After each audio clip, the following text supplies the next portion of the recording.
عن أبي ذر رضي الله عنه قال আবু যার রাদিয়াল্লাহু আনহু বিশিষ্ট সাহাবী তিনি বলেন যে কুলতু আমি বললাম ইয়া রাসূলুল্লাহ সাল্লাল্লাহু আলাইহি ওয়াসাল্লাম হে আল্লাহর নবী সাল্লাল্লাহু আলাইহি ওয়াসাল্লাম আওসিনি আমাকে কিছু ওসিয়ত করুন নসিহত না ওসিয়ত যেটা অক্ষরে অক্ষরে পালন করা হয় এর নাম হচ্ছে ওসিয়ত ক্বালা নবী করিম সাল্লাল্লাহু আলাইহি ওয়াসাল্লাম বললেন উসিকা বিতাকওয়াল্লাহ হে আবু যার আমি তোমাকে ওসিয়ত করছি আল্লাহকে ভয় করার ফাইন্নাহু আসয়ানু লিআমরিকা কুল্লি কারণ আল্লাহকে ভয় করাই হচ্ছে এমন বিষয় যা তোমার প্রত্যেকটা কাজকে সুন্দর করে দেবে চাও কুলতু আবু যার রাদিয়াল্লাহু আনহু বলছেন আমি বললাম জিদনি ইয়া রাসূলুল্লাহ আমার জন্য আরো বাড়িয়ে দিন হে আল্লাহর রাসূল আরো কিছু বলুন ক্বালা নবী সাল্লাল্লাহু আলাইহি ওয়াসাল্লাম বললেন আলাইকা বিতিলাওয়াতিল কুরআন তোমার উপরে কোরআন তেলাওয়াতকে অবধারিত করে নাও ওয়া যিকরিল্লাহি আযজা ওয়া জাল এবং আল্লাহ রাব্বুল আলামিনের জিকির বা স্মরণ করার বিষয়টাকে অবধারিত করে নাও ফাইন্নাহু যিকরুল্লাহি ফিস সামা কারণ এ দুটো কাজের মধ্য দিয়ে আসমানে তোমাকে স্মরণ করা হবে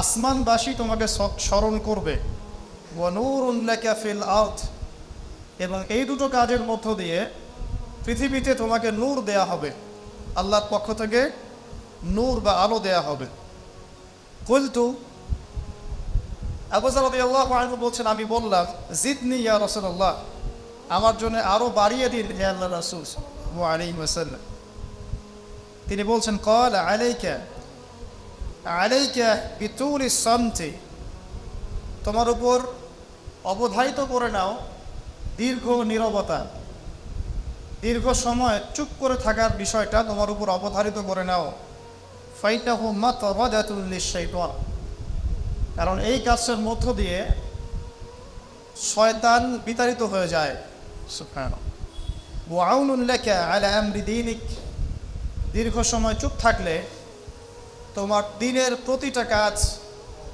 করার ব্যাপারে আল্লাহ তোমাকে সাহায্য করবেন বা দীর্ঘ নীরবতার ব্যাপারটা দিনের প্রতিটা কাজ করার ক্ষেত্রে তোমাকে সহযোগিতা করবে কুলতু আমি বললাম জিদনি ইয়া রাসূলুল্লাহ ইয়া রাসূল সাল্লাল্লাহু আলাইহি ওয়াসাল্লাম আমাকে আরো বাড়িয়ে দিন আরো কিছু বলুন আরো কিছু ওসিয়ত করুন ক্বালা তিনি বললেন ইয়াকা ওয়া কাসরাতাদ দুহিক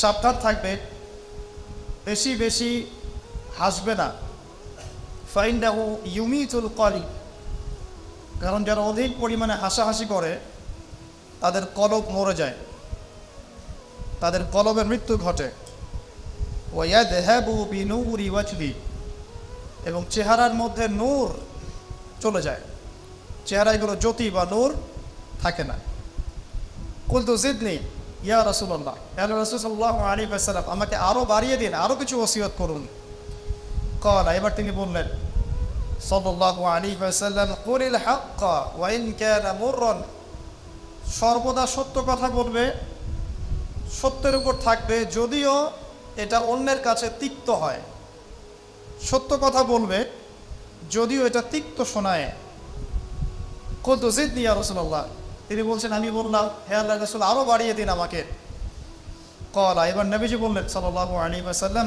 লা তাখাফ ফিল্লাহি লাওমাতা লাইম আল্লাহর পথে কাজ করার ব্যাপারে বা আল্লাহর পথে চলার ক্ষেত্রে আল্লাহর দ্বীন পালনের ক্ষেত্রে নিন্দুকের নিন্দার পরোয়া করবে না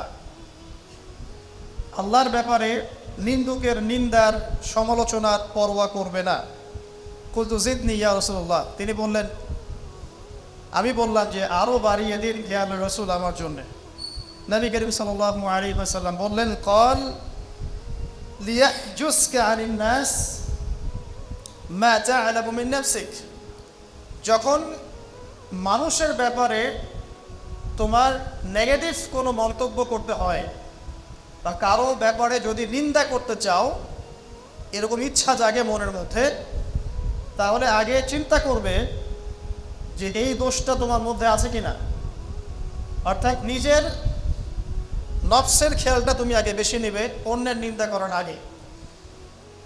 রাওয়াহুল বাইহাকি, হাদিসটা এসেছে বাইহাকি শরীফের মধ্যে ফি শুআবুল ঈমান, এবং মিশকাতুল মাসাবিহের মধ্যে এসেছে হাদিসটা 414 এবং 415 পৃষ্ঠায়।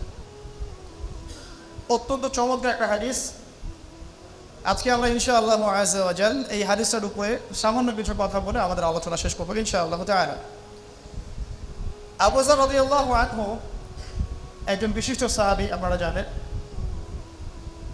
যার ব্যাপারে নবী করিম সাল্লাল্লাহু আলাইহি ওয়াসাল্লাম বলেছিলেন, আবু যর, তুমি খুব নরম মানুষ, তাই কখনো দায়িত্ব চেয়ে নিও না, কারণ তোমার উপরে যদি 2 জন মানুষের দায়িত্ব দেয়া হয়, তোমাকে যেন ছুরিবিহীন জবাই করে দেয়া হবে। আবু যর রাদিয়াল্লাহু আনহু খুব আধ্যাত্মিক নরম মনের মানুষ ছিলেন। তিনি নবী সাল্লাল্লাহু আলাইহি ওয়াসাল্লামকে খাস করে বলছেন, এটা আমভাবে নয়, আমি যেমন আমভাবে সবার উদ্দেশ্যে কথাগুলো বলছি, এভাবে আমভাবে নবীজি এই কথাটা তাকে বলেন, বরং খাসভাবে বলেছেন, পার্সোনাল নসিহত, ইন্ডিভিজুয়ালি বলেছেন। তিনি বলছেন, হে আল্লাহর রাসূল, আমাকে কিছু নসিহত করো, কিছু ওসিয়ত করো। ওসিয়ত কি জিনিস? যেমন কেউ চলে যাওয়ার আগে ওসিয়ত করে, বাবা ইন্তেকাল করছে তার আগে ওসিয়ত করে, মাকে দেখিস, হ্যাঁ বোনদের খোঁজ খবর রাখিস, সন্তানদের ব্যাপারে খোঁজ খবর রাখিস ইত্যাদি। এটা ওসিয়ত করা, মানে যে কথাগুলো আমরা অক্ষরে অক্ষরে পালন করতে চাই, প্রতিশ্রুতি ব্যক্ত করি, এরকম কথা, কনভারসেশন। একটু চিন্তা করেন, নবী করিম সাল্লাল্লাহু আলাইহি ওয়াসাল্লাম যদি আপনাকে আমাকে খাস করে কোনো জায়গায় ডেকে নিয়ে কথাটা বলতেন, কেমন হতো? মনে করেন নবী সাল্লাল্লাহু আলাইহি ওয়াসাল্লাম জীবিত আছেন বা আমরা তার সাক্ষাৎ পেয়েছি, আর আমরা কেউ একজন আমাদের মধ্যে গিয়ে থেকে বললেন, ইয়া রাসূলুল্লাহ, আমাকে কিছু নসিহত করেন, আমাকে খাস করে কিছু ওসিয়ত করেন, তখন এই ওসিয়তগুলো স্পেশাল হবে, এবং আপনি আমি কখনোই চাইবো না জীবন চলে গেলেও এগুলোর কোনো একটা আমরা ছেড়ে দেই, তাই না? আবু যর রাদিয়াল্লাহু আনহু এই সুযোগটা নিয়েছেন। নবী সাল্লাল্লাহু আলাইহি ওয়াসাল্লাম বলছেন, প্রথম যে উসিকা বিতাকওয়াল্লাহ, আমি তোমাকে সর্বপ্রথম ওসিয়ত করছি তুমি আল্লাহকে ভয় করবে। তাকওয়া কি জিনিস? নবীজি বলছেন, ফাইন্নাহু আযয়ানু লিয়ামলিকা কুল্লি, এই তাকওয়াটাই সমস্ত কাজের সৌন্দর্য বর্ধন করবে তোমার জীবনে। তুমি যত কাজ করবে, প্রত্যেকটা কাজ যদি আল্লাহকে ভয় করে করো, প্রত্যেকটা কাজ তোমার জীবনের সৌন্দর্য বর্ধন করবে ইনশাআল্লাহ তাআলা। খুব সংক্ষিপ্ত আকারে বলতে পারি, আল্লাহ রাব্বুল আলামিনের তাওহীদের সাথে কাউকে শরীক না করা, এক কথায় আল্লাহর সাথে শিরক না করার নাম তাকওয়া। ঠিক আছে? আল্লাহ এক, আল্লাহ অদ্বিতীয়, তিনি মহাবিশ্বের স্রষ্টা, আমাদের স্রষ্টা, সৃষ্টিকর্তা, পালনকর্তা, রিজিক দাতা, জীবন মৃত্যুর মালিক, বিধান দাতা। এই প্রত্যেকটা কনসেপ্ট আল্লাহর জন্যে খাস করার নাম হচ্ছে তাওহীদ। আর এখানে যদি আমরা কাউকে সমকক্ষ দাঁড় করাই, তাহলে শিরক হয়ে যাবে। এই শিরকটা 3 ভাবে হয়ে থাকে। মানুষ চিন্তার ক্ষেত্রে শিরক করতে পারে। কেউ যদি মনে করে মহাবিশ্বের কোনো স্রষ্টা নাই, তাহলে শিরক করবে। কেউ যদি মনে করে স্রষ্টা আরও একজন আছে বা একাধিক আছে, তাহলে শিরক করবে। কেউ যদি মনে করে যে আল্লাহ ছাড়া কেউ ইবাদত পাওয়ার যোগ্য, আল্লাহ ছাড়া অন্য কাউকে সেজদা করা যায়, নাউজুবিল্লাহ, আল্লাহ ছাড়া কেউ প্রয়োজন পূরণ করতে পারে, কেউ সন্তান দিতে পারে, কেউ কল্যাণ করতে পারে, কেউ অকল্যাণ করতে পারে ইত্যাদি, বা আল্লাহ ছাড়া কেউ বিধান দেওয়ার মালিক, এরকম কনসেপ্ট যার মনের মধ্যে আছে, এটা হচ্ছে আকীদাগত শিরক বা চিন্তাগত শিরক। আমি কি বোঝাতে পারছি? 2 নাম্বার, কাজের শিরক। যেমন কেউ যদি আল্লাহকে সিজদা না করে অন্য কাউকে সিজদা করে, কর্মগত শিরক করেছে। আল্লাহ পাকের হালালকে কেউ যদি হারাম করে নেয়, কর্মগত শিরক করেছে। আল্লাহ পাকের হারামকে কেউ হালাল করে নেয়, কর্মগত শিরক করেছে। আল্লাহর কাছে দোয়া না করে মৃত মানুষের কাছে দোয়া করে, শিরক করেছে। এগুলো কাজ করতে গিয়ে শিরক করেছে। ইভেন আল্লাহর নামে কসম না করে অন্য কারো নামে কসম করলেও শিরক হয়ে যায়। অনেক সময় আমরা হাতের মধ্যে রশি পড়ি, পাথর পড়ি, অনেক কিছুই পড়ি, আমাদের বিশ্বাস হয় এগুলো আমাদের উপকার করতে পারবে, অপকার করতে পারবে, তাহলে শিরক হয়ে যায় না? সন্তান আল্লাহ দেন, যদি আমরা মনে করি যে মাজারে গিয়ে দোয়া করলেই সন্তান পাওয়া যাবে, শিরক হয়ে যাবে। আর শিরক এমন একটা পাপ যে পাপটা আল্লাহ পাক তওবা ছাড়া মাফ করেন না। মৃত্যুর আগে যদি তওবা করে মানুষ, ইনশাআল্লাহ আল্লাহ পাক মাফ করে দিবেন। যদি তওবা না করে মারা যায়, সম্ভাবনা বেশি এই ব্যক্তি জাহান্নামে যাবে, নাউযুবিল্লাহ। কারণ প্রত্যেক 1999 জন মানুষ জাহান্নামে যাবে যাদের আমল নামায় শিরকের পাপ থাকবে। আল্লাহ পাক সূরা নিসার মধ্যে বলেছেন, ইন্নাল্লাহা লা ইয়াগফিরু আন ইউশরাকা বিহি ওয়া ইয়াগফিরু মা দুনা যালিকা লিমান ইয়াশা। আল্লাহ পাক শিরকের গুনাহ ব্যতীত যে কোনো গুনাহ যাকে ইচ্ছা মাফ করতে পারেন। যে কোনো গুনাহ, আপনি জিনা করেছেন, সিজদা করেন, ফিরে আসেন, আল্লাহ মাফ করে দেবেন ইনশাআল্লাহ। আপনি সুদ খেয়েছেন দীর্ঘদিন, সুদ থেকে ফিরে আসেন, দীর্ঘদিন মায়ের সাথে জিনা করেছেন সুদের মধ্য দিয়ে, তওবা করে ফিরে আসেন, আল্লাহ এখনই মাফ করে দেবেন ইনশাআল্লাহ। আপনি খুন করেছেন মানুষকে, যদি আপনি চিন্তা করেন যে আমার একটা অপরাধ হয়েছে এবং আপনি তওবা করে খালেসভাবে ফিরে আসেন, আল্লাহ মাফ করে দেবেন ইনশাআল্লাহ। ব্যভিচার করেছেন, বিবাহিত হওয়ার পরেও জিনা করেছেন, এই ব্যক্তির কিন্তু পৃথিবীতে বাঁচার আসলে কোনো অধিকার নাই। তারপরেও যদি সে গোপনে তওবা করে ফিরে আসে রাতের অন্ধকারে, আল্লাহ চাইলে মাফ করে দেবেন ইনশাআল্লাহ। যে কোনো পাপ আল্লাহ পাক যাকে ইচ্ছা মাফ করতে পারেন, শিরক ছাড়া। শিরক যদি তওবা না করে মারা যায়, বেশিরভাগ সম্ভাবনা হচ্ছে সে জাহান্নামে যাবে। আরেকটা ডেঞ্জারাস বিষয় হচ্ছে, শিরক করে মারা গেলে কবরে মান-রব্বুক উত্তর দিতে পারবে না। যারা মান-রব্বুকে উত্তর দিতে পারবে, নিঃসন্দেহে তারা কখনো শিরক করে নাই, আল্লাহ পাকের তাওহীদের উপরে ছিল। আমরা শিরকের অনেক কিছু বুঝেছি, আধুনিক একটা শিরক বুঝি না। আধুনিক শিরক এটা যেমন আল্লাহ পাক যা নাজিল করেছেন, এখানে যে বিধানগুলো আছে এগুলোকে যদি কেউ ডিনাই করে বা এগুলোকে পাশ ফিরিয়ে অন্য কোনো বিধানকে বেটার মনে করে, আল্লাহর বিধানকে চাইতে বেটার মনে করে বা সমকক্ষ মনে করে, এটাও শিরক। এটাও শিরক।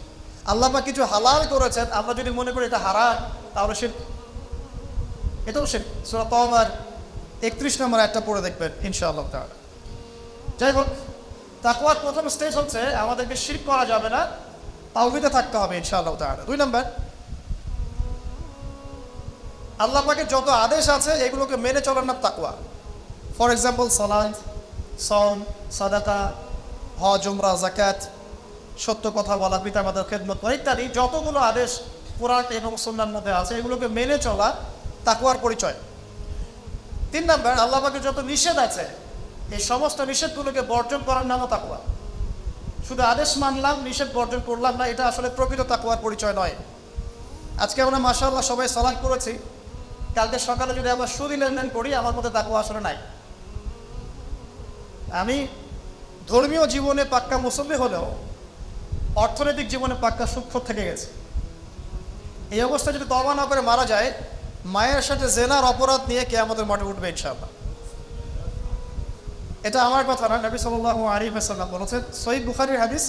যে কোনো আলেমকে জিজ্ঞাসা করবেন, যে কোনো মাদ্রাসায় যাবেন, যে কোনো প্রকাশনীর বুখারী শরীফ কেনেন না কেন, হাদিসটা পাবেন, যে ব্যক্তি 1 দিরহাম সুদ খেলো সে যেন 36 বার জেনা করলো।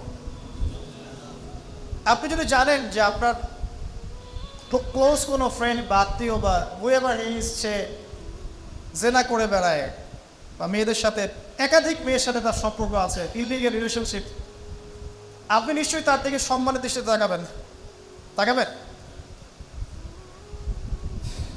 আর আখিরুজ জামান এমন একটা যুগ যেখানে সুদ থেকে বাঁচা সো ভেরি ডিফিকাল্ট।